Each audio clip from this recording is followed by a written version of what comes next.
नमस्कार दोस्तों, selection India में आपका बहुत बहुत स्वागत है। और आज हम सिलेक्शन इंडिया की विशेष पहल में एक विशेष मुद्दे के साथ फिर से हाजिर होते हैं आपके समक्ष, जिसमें हमारा विशेष मुद्दा जो होगा वो होगा दोस्तों सिलीगुड़ी कॉरिडोर। सिलीगुड़ी कॉरिडोर, या इसे हम बोल सकते हैं चिकन नेक। बताएंगे क्यों इसे चिकन नेक कहा जाता है। इसके साथ साथ हम थोड़ा सा डिस्कस करेंगे डोकलाम विवाद को भी। उसके साथ साथ हम कालादान जो प्रोजेक्ट है उसको भी डिस्कस कर लेंगे। उसके साथ साथ थोड़ा सा हम चर्चा करेंगे बलूचिस्तान के मैटर पर। सॉरी दोस्तों। सिलीगुड़ी कॉरिडोर की अगर हम बात करेंगे तो सबसे पहले क्वेश्चन ये उठता है कि भारत की कमजोरी आखिर सिलीगुड़ी कॉरिडोर क्यों है। आखिर ये भारत की कमजोरी क्यों है, और ये भी हम देखेंगे इसमें कि यह जो क्षेत्र है इतना संवेदनशील क्यों है, सेंसिटिव क्यों है। ये क्षेत्र इतना संवेदनशील क्यों है, सेंसिटिव क्यों है, वाह क्यों है ये इतना क्षेत्र सेंसिटिव, ये भी हम डिस्कस करेंगे।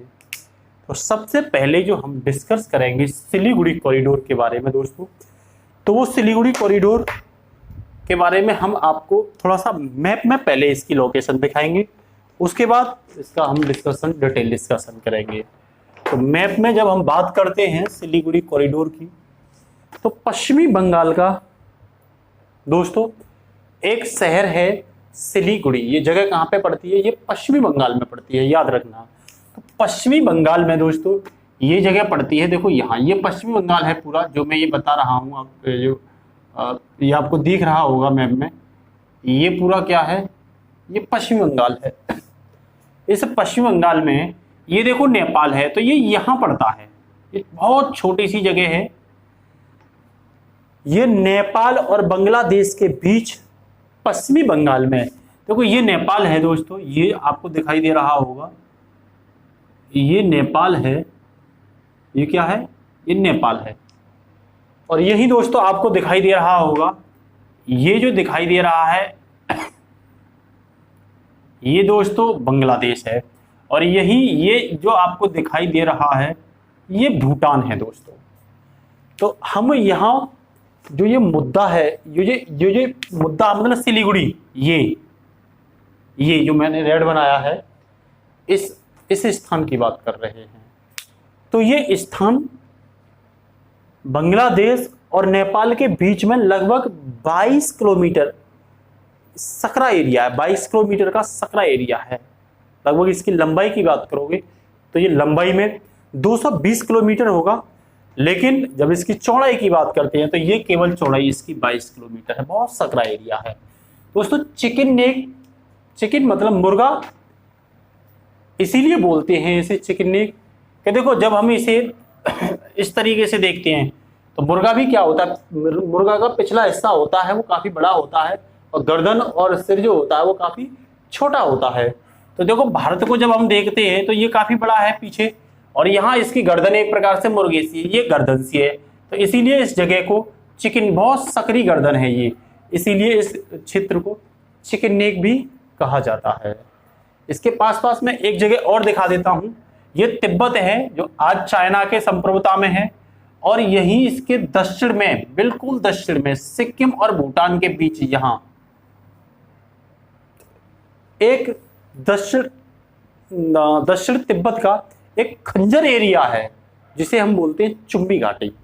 उस इश्यू को भी हम डिस्कस करेंगे दोस्तों। वो सिक्किम और भूटान के पश्चिम में और सिक्किम के पूर्व में पड़ता है यहाँ चुम्बी घाटी। यही भूटान का एक उठा हुआ क्षेत्र है जिसे हम कहते हैं डोकलाम। इस 2017 के डोकलाम के विवाद को भी हम यहाँ आपके समझ डिस्कस करेंगे दोस्तों। तो वही हम फिर डिस्कस करेंगे यहाँ कलकत्ता से दोस्तों, और यहाँ म्यांमार का एक जगह है जिसका नाम है सितवे। यहाँ लगभग यहाँ सितवे एक जगह है, ये सितवे एक जगह है, ये म्यांमार में, इसकी बात करेंगे। उसके बाद यहाँ एक ये जो कालादान लिख रहा है, ये कालादान एक नदी है, इसके बारे में भी बात करेंगे। ठीक है दोस्तों, फिर यहाँ मिजोरम के बाद में बात करेंगे। थोड़ा सा हम मणिपुर में एक जगह पड़ती है मोरे, मोरे देखो ये रही मोरे, इस मोरे की बात करेंगे। उसके बाद में फिर यहाँ आगे थाईलैंड, मलेशिया और सिंगापुर के बारे में डिस्कस करेंगे हम आपसे। बेहद इंपॉर्टेंट अंतरराष्ट्रीय संबंध के हिसाब से और ज्योग्राफी के टॉपिक के हिसाब से बेहद इंपॉर्टेंट टॉपिक होगा, वेरी इंटरेस्टिंग टॉपिक होगा। उसके साथ जब हम वर्ल्ड मैप देखेंगे तो यहाँ पाकिस्तान का एक पश्चिमी क्षेत्र पड़ता है जिसका नाम है दोस्तों बलूचिस्तान। हम उस थोड़ा सा बलूचिस्तान के बारे में भी आपसे आज डिस्कस करेंगे। तो दोस्तों सबसे पहले आपको याद रखना होगा कि जो सिलीगुड़ी एक शहर है जो पश्चिमी बंगाल का है, जो नेपाल, बांग्लादेश और भूटान, भूटान को हटा दो यहाँ से, चीन को ले लो विवाद के कारण, इन तीनों की एक संवेदन, इन तीन देशों का एक संवेदनशील क्षेत्र है भारत के लिए सिलीगुड़ी, जिसे हम चिकन नेक कहते हैं। सामान्यतः यह माना जाता है कि चीन चाहता है कि जब मैं नेपाल के रास्ते, नेपाल से अपने संबंधों को मजबूत बना करके भारत के इस चिकन नेक को काट देता हूं तो मैं यहां से भारत का रास्ता रोक दूंगा, क्योंकि चिकन नेक जो है भारत का, ये जो पूर्वोत्तर भाग आपको दिख रहा है, ये जो पूर्वोत्तर भाग आपको दिख रहा है, चिकन नेक एकमात्र स्थल का परिवहन स्थल है, जो भारत का एकमात्र परिवहन स्थल है जो कि पूर्वोत्तर राज्यों से भारत को, शेष भारत को जोड़ता है। दूसरी बात, इसका एक विकल्प है दोस्तों यहाँ बांग्लादेश में, इसे भी हम डिस्कस करेंगे। ठीक है ना। तो चीन चाहता है, क्योंकि नेपाल के साथ हमारे मैत्री संबंध है और नेपाल के साथ हमें जाने आने के लिए कोई वीजा और पासपोर्ट की आवश्यकता नहीं होती, तब तो यदि चीन नेपाल के साथ अपने रिश्ते अच्छे कर लेता है तो निश्चित रूप से दोस्तों वो भारत के चिकन नेक पर हमला कर सकता है। इसी के साथ अगर हम 2017 के डोकलाम विवाद की बात करें तो डोकलाम दोस्तों भूटान का क्षेत्र है, इसी के पास चुम्मी घाटी है। हुआ यह था कि वर्ष 2017 में चीन यहां एक सड़क बना रहा था और चीन डोकलाम को अपना क्षेत्र बताता है। तो भारत को ऐसा लगा कि यदि चीन डोकलाम पर आ जाएगा तो निश्चित रूप से यहां से समथिंग 130 किलोमीटर जगह पड़ती है सिलीगुड़ी तक, तो वो जब डोकलाम पर आ जाएगा तो निश्चित रूप से सिलीगुड़ी की गतिविधियों को आसानी से कवर कर लेगा चीन। इस बात को, इस रणनीतिक महत्व को, इस सामरिक महत्व को फोकस में करते हुए इंडिया ने चीन को डोकलाम के आसपास के क्षेत्र में सड़क बनाने से रोका था, क्योंकि भारत का भूटान के साथ भी मैत्री संबंध है। भारत भूटान की संप्रभुता के प्रति उसकी सुरक्षा की गारंटी लेता है अन्य पड़ोसी देशों के साथ। तब भारत ने यहां चीन को रोका था, यहां हस्तक्षेप किया था, उसी को बोला जाता है डोकलाम विवाद। भारत के लिए क्यों रोकना जरूरी था? क्योंकि चीन सिलीगुड़ी के पास अपनी एंट्री करने की सोच रहा था। अगर वो डोकलाम तक आता है तो सिलीगुड़ी के आसपास की गतिविधियों को आसानी से कवर कर लेगा। दूसरी बात, नेपाल में आज केपी शर्मा ओली पीएम है, वो हर रोज एक न एक नई बात क्या करते हैं, नई बात करते हैं। तो ये हमारा मैप था और इसके बाद थोड़ा सा हम डिस्कस करते हैं, तो उसके बाद अगर मैप की जरूरत पड़ती है तो फिर से हम आपके सामने इसे हाजिर करेंगे। तो दोस्तों इसमें हमने पढ़ा था कि आखिरकार ये भारत की कमजोरी क्यों है, इतना संवेदनशील क्यों है। तो कमजोरी क्यों है ये बता दिया, संवेदनशील क्यों है ये भी बता दिया। मतलब इसे थोड़ा सा और भी डिस्कस कर लेंगे दोस्तों। तो अब हम पहले इसकी थोड़ा सा लोकेशन देखते हैं। तो हमने बताया था कि ये तीन देशों के बीच एक संवेदनशील बिंदु है। वो देश बताए थे हमने, बांग्लादेश, नेपाल और चीन। अगर हम बात करें सिलीगुड़ी की, तो सिलीगुड़ी कहाँ पड़ता है? तो आप बताओगे बांग्लादेश, सॉरी बंगाल में, पश्चिमी बंगाल का एक जगह है सिलीगुड़ी। अगर हम इसके अस्तित्व के बारे में बात करें तो 1947 में जब विभाजन हुआ था, तो 1947 के विभाजन के बाद सिलीगुड़ी अस्तित्व में आया था। ध्यान रखना, सिलीगुड़ी अस्तित्व में आया था। दूसरी बात, यहां जब ये तीन देशों के बीच संवेदनशील क्षेत्र है, संवेदनशील बिंदु है, तो निश्चित रूप से भारत अपनी गश्त को यह काफी मजबूत रखेगा, और ऐसा भारत ने किया भी है। भारत ने अपनी आर्मी, मतलब भारतीय सेना की मजबूती गश्त यहां दे रखी है। दूसरी, असम राइफल भी यहां मौजूद है, असम राइफल भी यहां गश्त लगाती है। देखा, एक एक टॉपिक बेहद इंपॉर्टेंट होगा आज का। असम राइफल लगाती है। दूसरी, सीमा सुरक्षा बल भी सिलीगुड़ी पर रहता है। और नेक्स्ट, पश्चिमी बंगाल पुलिस, खुद स्टेट पुलिस भी यहां गश्त करती है। तो बहुत प्रोटेक्टिव क्षेत्र है ये, जो हम इसे सिलीगुड़ी कॉरिडोर बोलते हैं। नेक्स्ट अगर हम बात करें तो हम ये देखते हैं कि ये जो सिलीगुड़ी कॉरिडोर है, यहां बांग्लादेशी घुसपैठी और नेपाल से कुछ घुसपैठी और पाकिस्तान से कुछ घुसपैठी और चाइना से कुछ घुसपैठी एंट्री कर जाते हैं इस क्षेत्र में। तब ये एंट्री कर जाते हैं तो वहां की जनसंख्या स्थिरता उत्पन्न होती है। दूसरी बात, यहां पाकिस्तान द्वारा आतंकित गतिविधियां की जाती हैं भारत के अंदर एंट्री करके। नेक्स्ट अगर हम बात करें तो यहां पर इस्लामिक चरमपंथी गतिविधियां, तत्व भी यहां पर अपने प्रभाव में वृद्धि करते जाते हैं। और यहां ये देखा जाता है कि इस क्षेत्र में नशीले पदार्थ, हथियार की आपूर्ति बड़े पैमाने पर फल फूल रही है इसमें, चाहे वो नशीले पदार्थ हो, चाहे हथियारों की आपूर्ति हो, विभिन्न घुसपैठियों द्वारा या आतंकवादियों द्वारा, ये विभिन्न तरह की तस्करी भी इस क्षेत्र में फल फूल रही हैं। तो अगर मैं सिलीगुड़ी के क्षेत्र की ही बात करूं तो यहाँ पे वायुसेना के केंद्र स्थित हैं। यहाँ पर वायुसेना के कुछ केंद्र स्थित हैं, वायुसेना के कुछ केंद्र। एक केंद्र है हासीमारा में, एक कहाँ पे है दोस्तों, हासीमारा में, ध्यान रखना, हासीमारा एक जगह पड़ती है। एक है बागडोगरा, एक कहाँ पे है, बागडोगरा में है, ध्यान रखना। ये वायुसेना के कुछ केंद्र हैं। दूसरी बात, यहाँ तेल पाइपलाइन भी गुजरती है। यहां से क्या गुजरती है, तेल पाइपलाइन भी यहीं से, इस क्षेत्र से गुजरती है। तो ये बेहद इंपॉर्टेंट क्षेत्र है। दूसरी बात दोस्तों, मैंने बताया था ये लगभग 22 किलोमीटर चौड़ा क्षेत्र है। ये कितना चौड़ा क्षेत्र है, लगभग 22 किलोमीटर चौड़ा क्षेत्र है। तब तो यहाँ से पूर्वोत्तर राज्य में विभिन्न प्रकार के खाद्य एवं अन्य सामानों की आपूर्ति के लिए जो ट्रक जाते होंगे, उनकी भीड़ भाड़ काफी रहती होगी। तो ये जनसंख्या घनत्व की दृष्टि से भी काफी ज्यादा घिरा हुआ क्षेत्र है। पूर्वोत्तर अगर राज्य की बात करें तो मैंने ये बताया था कि भूमि परिवहन का भारत के लिए, पूर्वोत्तर राज्यों के लिए एक इकलौता परिवहन मार्ग है।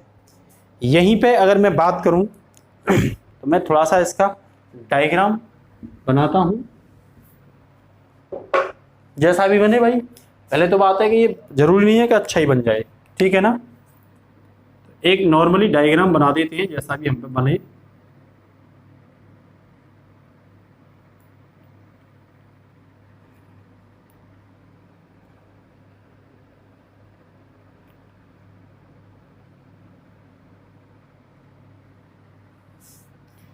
इतना बना लेते हैं, ठीक है। ये डायग्राम बनाते हैं। ये नेपाल है, आप सभी को पता है। ये क्षेत्र क्या है, नेपाल है। यहां दोस्तों यूपी है और ये बिहार है। क्या है, बिहार है। ये यूके उत्तराखंड है, ठीक है। तो यहाँ ये सिक्किम है। ये क्या है, सिक्किम है। और यहाँ ये जो क्षेत्र है, ये क्षेत्र, ये भूटान है। क्या है, भूटान, ठीक है। और यहाँ इसी क्षेत्र में यहाँ ये क्षेत्र पड़ता है दोस्तों सिलीगुड़ी, सिलीगुड़ी, ध्यान रखना। तो ये इस तरह की लंबाई में अगर बात करोगे तो ये 220 किलोमीटर है, और इस तरह की चौड़ाई में बात करोगे दोस्तों तो ये लगभग 22 किलोमीटर का संकीर्ण क्षेत्र है। ध्यान रखना क्या है, ये संकीर्ण क्षेत्र है।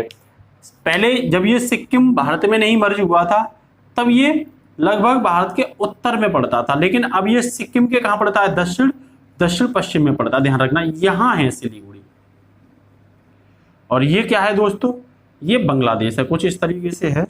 और अगर हम इसे तो ये कुछ इस तरीके से, तो ये बांग्लादेश है। ये क्या है, ये बांग्लादेश है। ध्यान रखना इस चीज को। तो तब तो ये नेपाल, भूटान, बांग्लादेश और चीन के लिए संवेदनशील क्षेत्र है, और भारत के लिए बेहद सामरिक एवं रणनीतिक महत्व से और आर्थिक महत्व से भारत की कनेक्टिविटी पूर्वोत्तर राज्यों में, ये पूर्वोत्तर राज्य हैं, यहाँ पे पूर्वोत्तर राज्य हैं जहाँ ये अरुणाचल प्रदेश पड़ता है, ये असम का क्षेत्र है, यहाँ मेघालय पड़ेगा, यहाँ त्रिपुरा पड़ेगा दोस्तों, ठीक है, यहाँ ये मिजोरम पड़ेगा, यहाँ मणिपुर पड़ेगा, यहाँ नागालैंड पड़ेगा, ठीक है ना। इस तरीके से ये पूर्वोत्तर राज्य हैं। अगर मैं यहाँ बात करूं तो ये 8, इससे चिकन नेक से जो सटे हुए क्षेत्र हैं पूर्वोत्तर राज्य, ये 8 राज्य हैं। ध्यान रखना 8 राज्य, ठीक है, जिनमें सिक्किम भी शामिल है। सिक्किम, अरुणाचल प्रदेश, मेघालय, मणिपुर, नागालैंड, मिजोरम, त्रिपुरा, तो ये 8 क्षेत्र हैं। अगर हम सिक्किम को हटा देते हैं तब उन क्षेत्र को 7 सिस्टर बोला जाता है। 7 सिस्टर में असम, मेघालय, त्रिपुरा, मणिपुर, मिजोरम, नागालैंड और अरुणाचल प्रदेश आते हैं। ध्यान रखना। तो मेरा कहने का मतलब आपसे ये है कि 1975 में सिक्किम क्या हुआ था, सिक्किम भारत में विलय हो गया था, ठीक है ना। तब ये क्षेत्र भारत के लिए बेहद सामरिक महत्व एवं रणनीतिक महत्व के लिए बहुत ही ज्यादा इंपॉर्टेंट है। तो मैंने ये बताया था कि इस क्षेत्र के यहाँ पड़ती है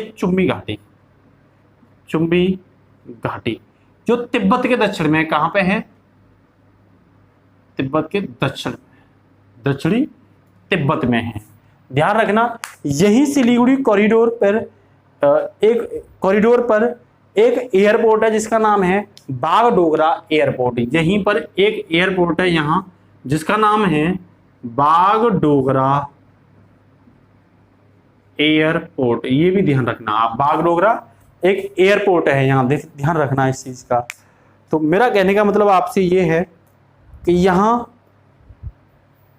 चुम्बी घाटी के पास यही एक जगह पड़ती है, ये जिसे हम बोलते हैं डोकलाम।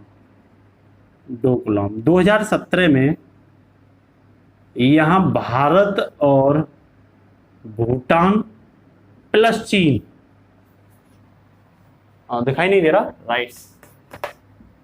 तो 2017 में ये जो इसकी बात करें तो 2017 में भारत प्लस भूटान और चाइना को लेकर के विवाद था, क्योंकि भारत ये बोलता था कि अगर चीन यहाँ रोड बना रहा था, रोड कनेक्टिविटी कर रहा था, भूटान ने इसका विरोध किया, साथ दिया भारत ने, इसीलिए कि यदि भारत डोकलाम तक आ जाता है दोस्तों तो निश्चित रूप से ये चिकन नेक के पास होगा और चिकन नेक पर होने वाली सभी गतिविधियों को चाइना देखता रहेगा। दूसरा खतरा है नेपाल से। यदि नेपाल के साथ चीन के संबंध वैसे भी हम देख रहे हैं सुधर रहे हैं, तो ये नेपाल के साथ खतरा भी बन सकता है। अब अगर हम इसकी बात करें तो ये नेशनल सिक्योरिटी का एक बहुत बड़ा मुद्दा बना रहता है। तो इसके अब हम बात करें तो ये बांग्लादेश के उत्तर में पड़ता है, नेपाल के दक्षिण में पड़ता है, चीन के दक्षिण में पड़ता है, ध्यान रखना, और भूटान के दक्षिण पश्चिम में पड़ता है। ये लोकेशन भी आपको ध्यान रखनी होगी। चिकन नेक की एक एक चीज पर फोकस करना होगा, क्वेश्चन कहीं से भी उठ सकता है दोस्तों। तो इस एरिया को चिकन नेक कहते हैं क्योंकि यह मुर्गी की तरह आकृति वाला है, पीछे बहुत बड़ा है और आगे बहुत कम है। मैंने बताई थी चीन की नजर इस पे है, इसीलिए यहाँ डोकलाम विवाद हुआ था। चीन ने डोकलाम को कब्जाने की कोशिश की थी, ठीक है ना दोस्तों, तो जिसका भारत ने मुंहतोड़ जवाब भी दिया था, ठीक है। तो ये मानते हैं कि अगर दुश्मन यहाँ से वार करता है तो आसानी से भारत को कवर कर लेगा और भारत के पूर्वोत्तर राज्यों को भारत से अलग कर देगा। ठीक है ना, ये चीज भी आपको देखनी पड़ेगी। डोकलाम का क्षेत्र मैंने ये बताया था, डोकलाम का जो क्षेत्र है वो भूटान का क्षेत्र है दोस्तों, यह काफी ऊंचाई पर है, ये भी देखना पड़ेगा। इसीलिए सामरिक महत्व से सिलीगुड़ी पर चीन आसानी से नजर रख सकता है। तो सिलीगुड़ी से डोकलाम की दूरी लगभग मैंने बताई थी समथिंग 130 किलोमीटर है, ज्यादा दूर नहीं है। इसीलिए भारत ने डोकलाम विवाद से भूटान और भारत के बीच मैत्री संधि है, इसीलिए भारत ने भूटान की संप्रभुता के प्रति क्या की, भारत की और भूटान की सुरक्षा की थी। इस चीज को भी आप ध्यान रखना। यहाँ सेवन सिस्टर का मार्ग भी हमने डिस्कस किया था, हमने ये बताया था कि चीन का यहाँ सबसे बड़ा शहर है जिसे हम क्या बोलते हैं, सिलीगुड़ी बोलते हैं। ठीक है ना, इसीलिए इंपोर्टेंट है, संवेदनशील इसीलिए है कि भारत के पूर्वोत्तर राज्यों की कनेक्टिविटी का एक महत्वपूर्ण क्षेत्र है सिलीगुड़ी। फिर हमने ये बताई थी कि वर्तमान में नेपाल सरकार में केपी शर्मा ओली हैं, जो हमेशा क्या कर रहे हैं, केपी शर्मा ओली जो हैं, अभी कौन है, केपी शर्मा ओली हैं। तो केपी शर्मा ओली रंग बदलते रहते हैं भारत के विरोध में। वो ऐसे ऐसे काम करते हैं जो भारत के सोच से बिल्कुल अलग हैं, भारतीय सोच से मिलते हुए नहीं हैं। तब ऐसा हो सकता है कि चीन नेपाल पर किसी भी तरह दबाव बनाकर सिलीगुड़ी के पास नेपाल में अपना सैन्य अड्डा बना सकता है। मान लो यहाँ पर अगर नेपाल में चीन ने सैन्य अड्डा बना दिया, तब तो भारत के लिए बहुत खतरा हो गया ना, कि वो कभी भी तोड़ सकता है किसे, चिकन नेक को, सिलीगुड़ी को। ठीक है ना, तो भारत के लिए क्या नहीं होगा, ठीक नहीं होगा। चिकन नेक कटने पर भारत का रास्ता क्या हो जाएगा दोस्तों, बहुत कम हो जाएगा। चिकन नेक अगर काट दिया तो भारत का रास्ता, तब भारत पूर्वोत्तर राज्यों में सामान कैसे भेजेगा, भारत चिकन नेक के माध्यम से भेजता है, चिकन नेक ही चीन के कब्जे में आ जाए तो निश्चित रूप से भारत की कनेक्टिविटी पूर्वोत्तर राज्यों से क्या हो जाएगी, अलग हो जाएगी।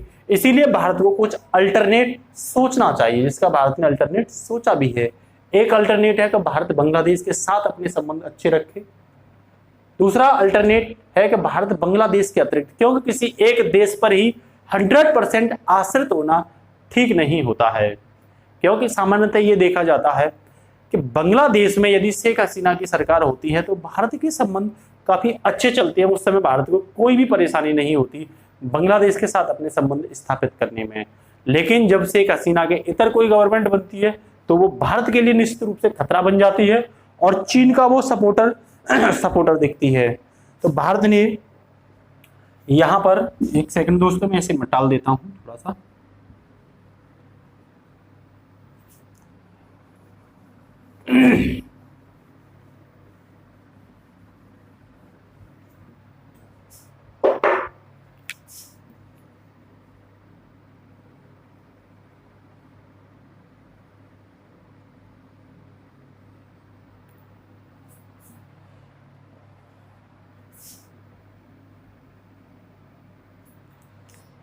तो हमारा कहने का मतलब ये है कि भारत ने, ये बांग्लादेश है, बांग्लादेश के साथ 1980 में एक समझौता किया था और बांग्लादेश का एक उप जिला है दोस्तों जिसका नाम है तेतुलिया।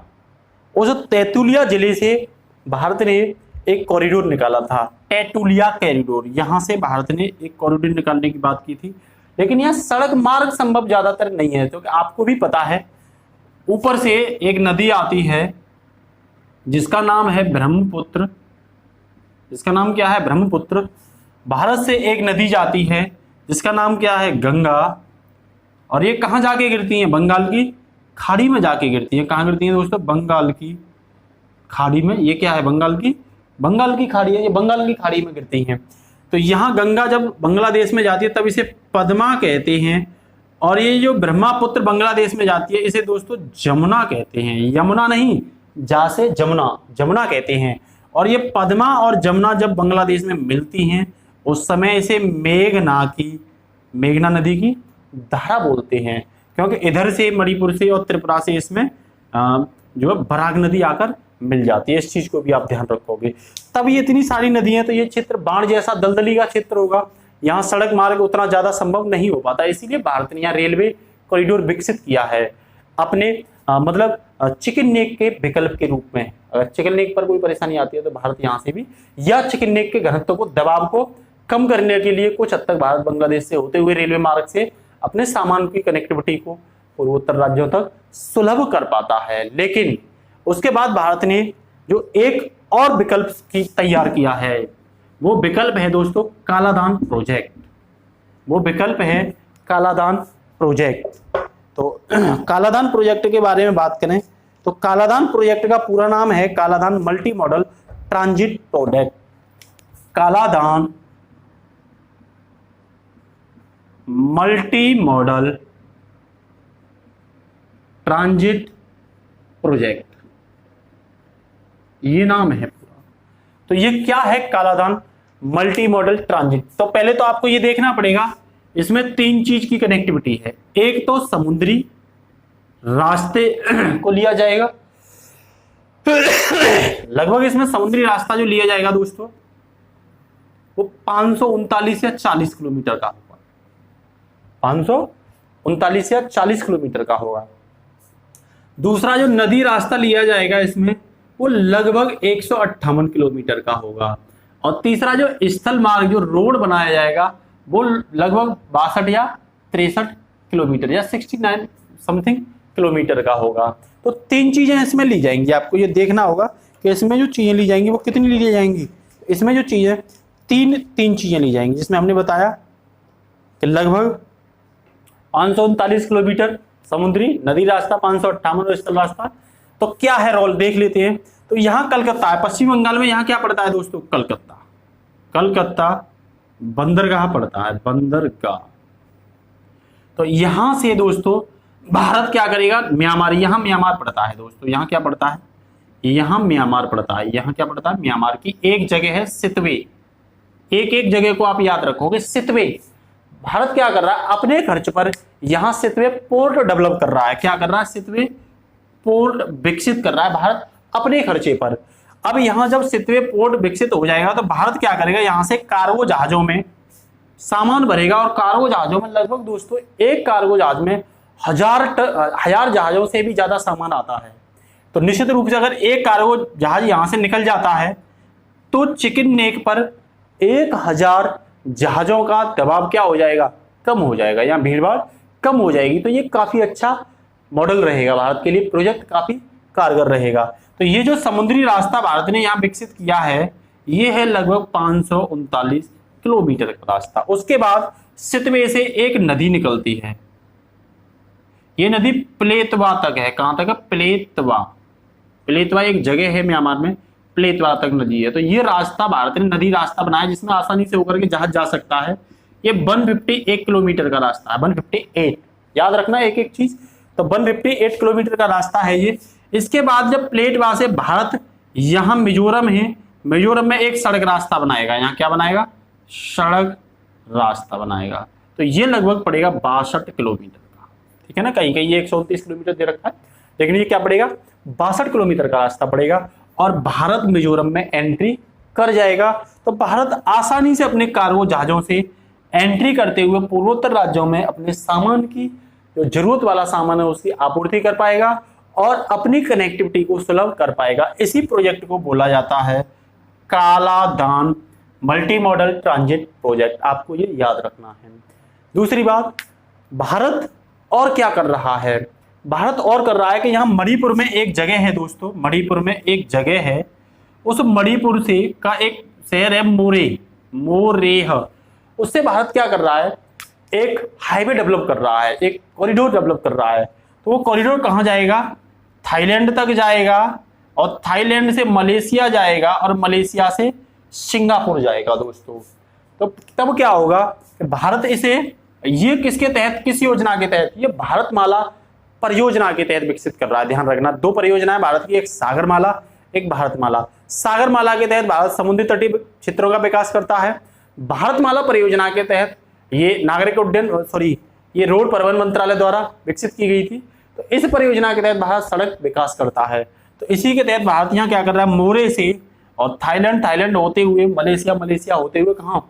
सिंगापुर तक। तब क्या होगा कि भारत के जो छोटे छोटे राज्य हैं, ये पूर्वोत्तर राज्य हैं, इनकी कनेक्टिविटी कहाँ तक हो जाएगी, सिंगापुर तक हो जाएगी। और सिंगापुर के साथ जब इनके संबंध अच्छे हो जाएंगे तो इनकी व्यापारिक और आर्थिक जो व्यवस्था है वो बहुत सुलभ हो जाएगी और ये अपनी आसानी से विकास करते हैं। जब ये विकास कर सकते हैं, क्योंकि ये देश सामान्यतः ये कहते हैं कि भारत जो बड़ी बड़ी कंपनियां हैं, बड़े बड़े जो मॉडल हैं, बड़े बड़े प्रोजेक्ट हैं, वो केवल महाराष्ट्र और दिल्ली जैसे शहरों में विकसित करता है, भारत पूर्वोत्तर राज्य की तरफ नहीं सोचता। तब ये दोस्त इन लोगों की भारत से इतर विचारधारा होती है, तो उस वैचारिक अवधारणा को या वैचारिक विरोधाभास की स्थिति को भारत ने इन मॉडल के माध्यम से रोकने का प्रयास किया है। दूसरी बात जो मैं सितवे बोल रहा हूं, यहां पर एक जगह है दोस्तों जिसे हम बोलते हैं रखायन प्रांत। क्या बोलते हैं, रखायन प्रांत बोलते हैं। तो यहां पर दोस्तों अगर मैं बात करूं आपसे, तो यहां इस सितवे के इधर दक्षिण में एक प्रांत पड़ता है जिसे बोलते हैं रखायन प्रांत। इस रखायन प्रांत में दोस्तों रोहिंग्या मुद्दा हमेशा गर्माता रहता है। रोहिंग्या मुस्लिम शरणार्थी हैं ये, तो रोहिंग्या जो बांग्लादेश से आए हुए थे, रोहिंग्या मुद्दा हमेशा क्या होता है, मतलब गर्माता रहता है। यहाँ क्या है दोस्तों कि इस क्षेत्र में अगर हम म्यांमार और भारत के बीच में इस क्षेत्र की बात करें तो यहाँ एक पर्वत पड़ता है, उस पर्वत का नाम है अराकान योमा पर्वत। अराकान योमा पर्वत। उससे ऊपर मिजो पर्वत है दोस्तों, उससे ऊपर क्या है, मिजो पर्वत है, और जो मिजोरम में है, ध्यान रखना इस चीज को। उससे पर्वत मिजो पर्वत है जो मिजोरम में है, छोटे मोटे एग्जाम में भी आ जाता है। और उससे भी ऊपर एक जो पर्वत है वो शरावती पर्वत है। शरावती पर्वत है, इन्हें भी याद रखना, ठीक है ना। यहाँ कई सारे पर्वत है, अरुणाचल प्रदेश में पटकाई बुम, ठीक है ना, मिजो की पहाड़ियाँ, नागा की पहाड़ियाँ, ये पूर्वोत्तर राज्यों में ही है सब, तो इसे भी ध्यान रखना, ठीक है ना। तो मेरा कहने का मतलब ये है कि यहाँ पर एक आर्मी है, अराकान आर्मी, जो चीन के अंतर्गत रहती है।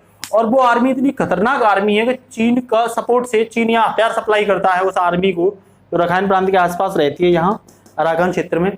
तो चीन उनको हथियार सप्लाई करता है, आर्थिक रूप से दस्त करता है, तो वो आर्मी म्यांमार की आर्मी तक को हरा देती है। ये आर्मी म्यांमार की आर्मी को हरा देती है और इसका उद्देश्य यह है कि भारत इस क्षेत्र में एंट्री ना करे। जब भारत इस क्षेत्र में एंट्री ना करे तो भारत के कालाधान प्रोजेक्ट में कहीं ना कहीं ये बाधा होगा। तो निश्चित रूप से भारत को यहाँ शांत रहने की आवश्यकता नहीं है। भारत क्या करता है, शांत रहता है। उसे भी चीन के विरुद्ध कुछ ना कुछ करना चाहिए। भारत को निश्चित रूप से ये ध्यान रखना चाहिए कि भारत अब डिफेंसिव रूप से नहीं, भारत अब ऑफेंसिव रूप से काम करे।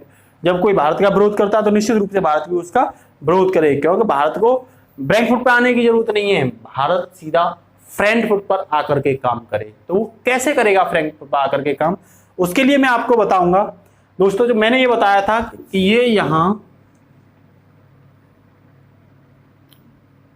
ये पाकिस्तान है, आप जानते हो ये क्या है, पाकिस्तान है। और पाकिस्तान का पश्चिमी प्रांत है दोस्तों यहाँ इस क्षेत्र में, ये पाकिस्तान है पूरा, ये यहाँ ये पश्चिमी प्रांत है। यहाँ क्या है, बलूचिस्तान है। तो चीन क्या कर रहा है, यहाँ पीओके है, ये यहाँ क्या है, पीओके। तो चीन यहां से क्या कर रहा है, एक कॉरिडोर विकसित कर रहा है जिसका नाम है सीपैक, CPEC। सीपैक मतलब चाइना पाक इकोनॉमिक कॉरिडोर, चीन पाकिस्तान आर्थिक गलियारा। तो ये कहां, बलूचिस्तान के लिए, जिसका बड़े पैमाने पर यहां पाकिस्तान क्या करता है, बलूच जो जनजाति है उनका शोषण करता है। यहां उनकी आर्मी बलूच की जो बहन बेटी होती है उनको अपहरण कर देती है, उनका रेप कर देती है वो आर्मी। यहाँ बड़े पैमाने पर उनका शोषण होता है और वो भारत से मांग करते हैं कि भारत इनको शोषण थोड़ा शोषणात्मक स्थिति से बचाए, लेकिन भारत शांत रहता है। तो भारत को जरूरत है कि जैसे भारत का चीन यहाँ विरोध करता है तो भारत ऑफेंसिव रूप से यहाँ आए, भारत फ्रंट फुट पर यहाँ आए और चीन का कटाक्ष करे। भारत को यहाँ पर यह बात सोचने की आवश्यकता है दोस्तों। तो अगर हम बात करें कि भाई ये अराकान जो आर्मी है ये क्या करती है, ये म्यांमार तक की आर्मी को हरा देती है, तब तो भारत के लिए क्या हो सकती है, ये बहुत ही खतरनाक हो सकती है।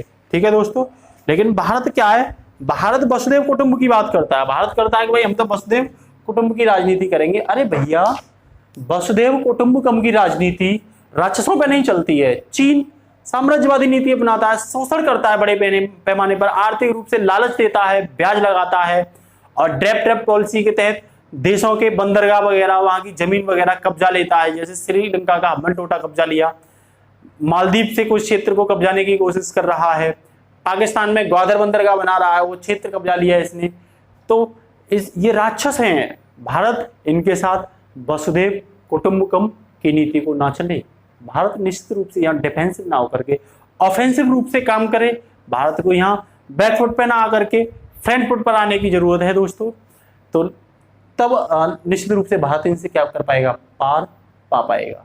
तब भारत क्या करे, भारत की एक 2016 का एक भारत की एक परियोजना मैं आपको वर्ल्ड मैप में दिखाता हूं उसे। तो वर्ल्ड मैप में चाबहार बंदरगाह एक परियोजना भारत की सुनी होगी आपने।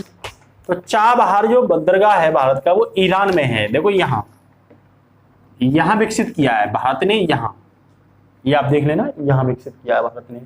तो यहां चाबहार बंदरगाह जो है उसका एक टर्मिनल लिया है भारत ने, पश्चिम में पड़ता है उसका एक टर्मिनल जिसका नाम है शहीद बस्ती।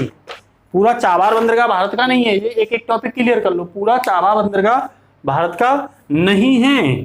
तो भारत ने क्या लिया है, यहां ईरान है, मान के चलो, मैं मान लेता हूं ये ईरान है और ये बलूचिस्तान है, बलूचिस्तान है ना, ये पाकिस्तान है, पाकिस्तान में ही पड़ता है, समथिंग 1970 के उससे झगड़ा चल रहा है, बलूच जनजाति रहती है यहाँ। तो यहाँ भारत का यहाँ शहीद बस्ती एक टर्मिनल है, ठीक है। और बाद बाकी ये पूरा जो चाबहार बंदरगाह ईरान का, क्या चाबहार बंदरगाह, यहां से ग्वादर बंदरगाह यहां पड़ता है पाकिस्तान का, लगभग यहां से 72 किलोमीटर दूर है भारत के चाबहार बंदरगाह से। तो दिक्कत ये है कि अभी आपको समझाने की जरूरत है, ये दिख रहा होगा, हाँ ये दिख रहा है।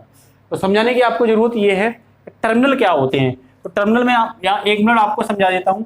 जैसे ये कोई बंदरगाह है मान के चलिए, तो यहाँ पे बहुत सारे जहाँ जहाज आकर के खड़े होते हैं और खड़े होकर के अपना सामान उतारते हैं, ठीक है। तो जैसे एक जगह यहाँ जहाज खड़े होकर उतार रहा है सामान, एक जगह यहाँ, एक प्रकार से एज ए रेलवे स्टेशन के तौर पर मैं देखूँ तो रेलवे स्टेशन में जो प्लेटफॉर्म होते हैं वैसा ही बंदरगाहों पर टर्मिनल होते हैं।